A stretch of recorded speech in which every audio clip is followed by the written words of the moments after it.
What has the U.S. done to rein in fake news? Real fake news, not fake news. We'll talk about all that, plus tips from Newsbroke on how to stay news woke. Yeah, I said it.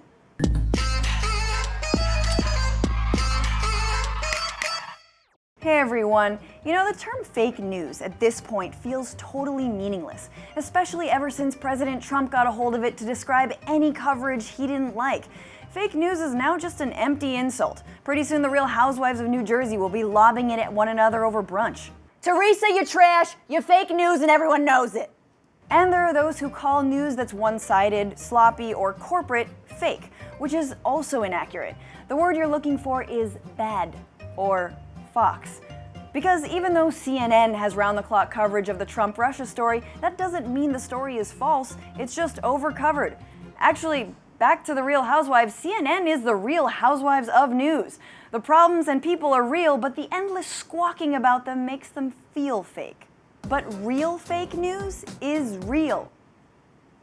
It's that totally fabricated content that misleads on behalf of a foreign government or on behalf of a Macedonian teen trying to make some extra cash. Stories that were proven fake, like Pope endorses Trump for president, Obama signs executive order banning Pledge of Allegiance, or the Amish in America commit their vote to Donald Trump. Man, the poor Amish. They'll never know what the internet is saying about them. And 2 months before the 2016 presidential election, more than a third of the top 200 most engaged stories on social media about Trump and Clinton were from fake news sites. And pro-Trump fabricated stories were shared 4 times as much as pro-Clinton stories. We're talking 30 million shares. Look at how that turned out. So what's being done to combat all this fake news? Not that much.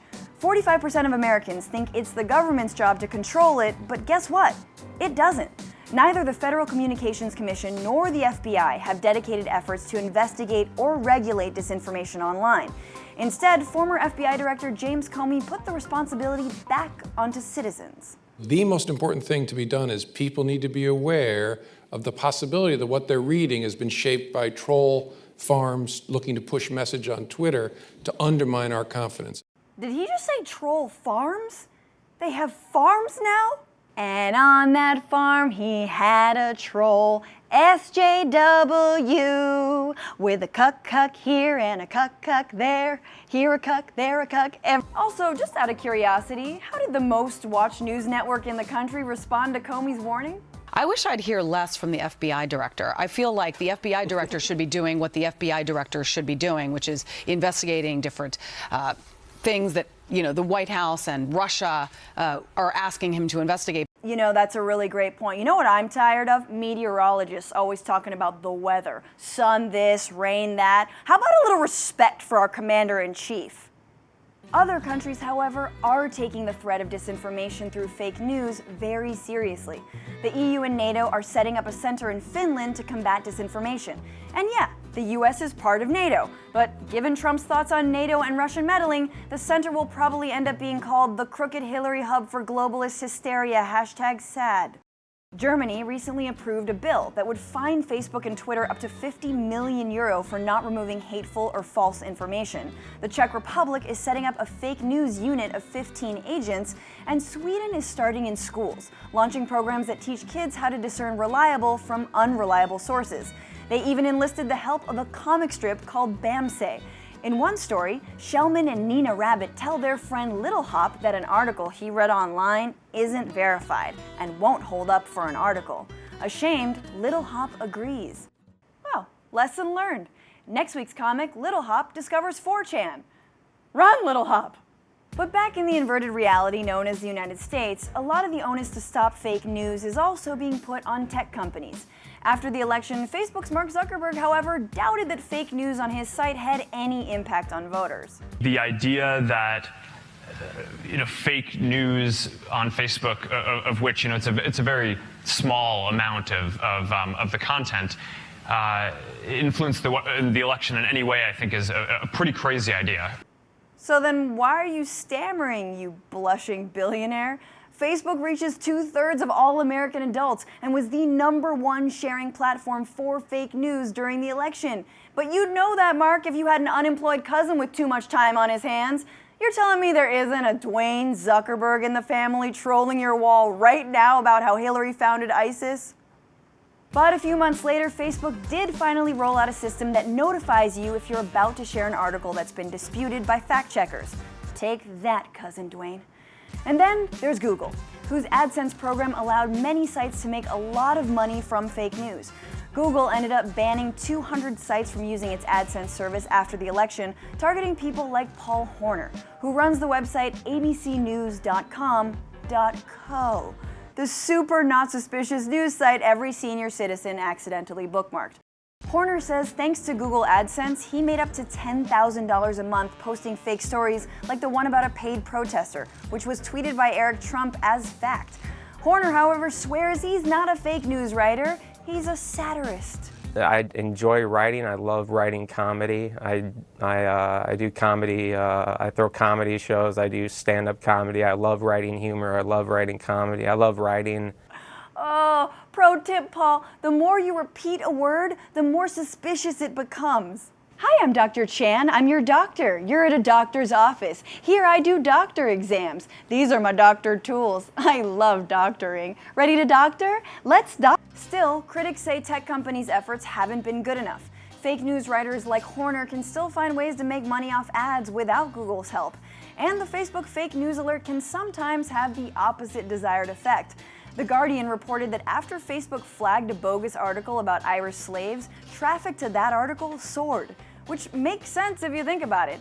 Telling someone not to share something online is like telling me not to touch my plate at a Mexican restaurant because it's too hot. Of course I'm gonna touch the plate. Enchilada. Overall, the US doesn't seem to be able to deal with the amount of disinformation that exists online. And that matters if we hope to have future elections that only we Americans get to screw up. Blunders made in America.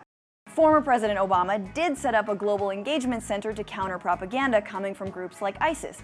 But at a House hearing in March, the former coordinator of that center told representatives that in the face of fake news coming from foreign governments, the program is ill-equipped to deal with a new threat of disinformation.